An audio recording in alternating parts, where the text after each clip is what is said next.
Lavorava già da diversi mesi all'interno del reparto. Era un buon collega, ma giustamente l'ambiente di lavoro non gli piaceva e questo era comprensibile. Un ambiente assai competitivo, con tensioni e attriti di un certo spessore tra i colleghi, che creavano un clima per nulla piacevole. La possibilità di poter esporre un'idea e argomentarla era quasi inesistente. C'era sempre chi credeva di sapere di più o di essere più competente. Inoltre, la grande mole di lavoro e la tempistica così ridotta imponeva un elevato e logorante indice di performance. Inoltre, la stanchezza si faceva sentire in lui. Una mattina, questo mio collega stava facendo il consueto primo giro di distribuzione delle terapie.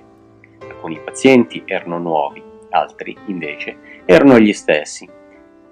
Aveva circa un'ora per visitare i 7 pazienti che seguiva, preparare e somministrare le relative terapie, rilevare tutti i parametri vitali, eseguire i controlli specifici del reparto, trascriverli negli accarti e far sì che almeno la metà di questi fossero lavati entro le 8:30. Arrivò alla camera di uno di questi, semidipendente e che, a causa di una grave patologia oncologica, sarebbe deceduto entro qualche mese.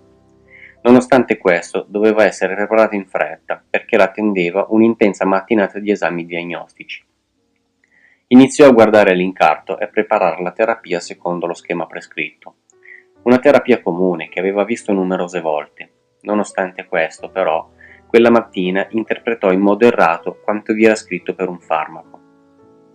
Una prescrizione fuorviante, un errore che lo portò a somministrare il 600% in più di principio attivo di quanto doveva. Il paziente assunse la terapia senza neanche darci attenzione e partì per i suoi esami. Rientrò solo nel primo pomeriggio. Il collega si accorse solo 7 ore dopo dell'errore che aveva commesso, durante la consegna all'equipe che montava il pomeriggio. Allarmati i medici, spiegato quanto accaduto e mostrata la prescrizione, stavano cadendo anche loro nel medesimo errore di interpretazione.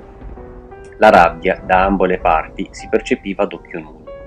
Il collega, giustamente spaventatissimo per l'errore commesso, i medici arrabbiati poiché anche secondo loro era facile cadere in quell'errore. Fortunatamente questo incidente non ebbe nessun effetto avverso sul paziente. Non avevo pregiudizi su questo mio collega, su quanto commesso o quant'altro. Ero, ed oggi più che mai, soprattutto dopo questo fatto, consapevole che commettere errori, anche gravi, nella nostra professione è molto facile. Siamo esseri umani e, in quanto tali, sbagliamo continuamente. Soprattutto se il carico di lavoro e lo stress sono elevati. La fretta è tiranna. Il collega non riuscì a dormire per giorni, continuava a pensare a quell'errore e su quanto sarebbe potuto accadere. Dicevo di capirlo, ma lui mi rispondeva: no, finché non ci sbatti il muso tu stesso, non sai cosa significa realmente. Cercavo di tranquillizzarlo dicendo che sbagliare è facile e che succede a tutti, più di una volta. Ho personalmente tratto grande insegnamento da questo evento. Ho imparato, sulla base dell'errore commesso da questo collega, a dire di no in modo più incisivo. Ho capito che per fare le cose fatte bene e in sicurezza ci vuole tempo. Ho imparato a dire di no ad un capo che lavora solo dietro ad una scrivania e pretende sempre di più da tutti, solo per far sì di aumentare delle statistiche e gli incassi del reparto.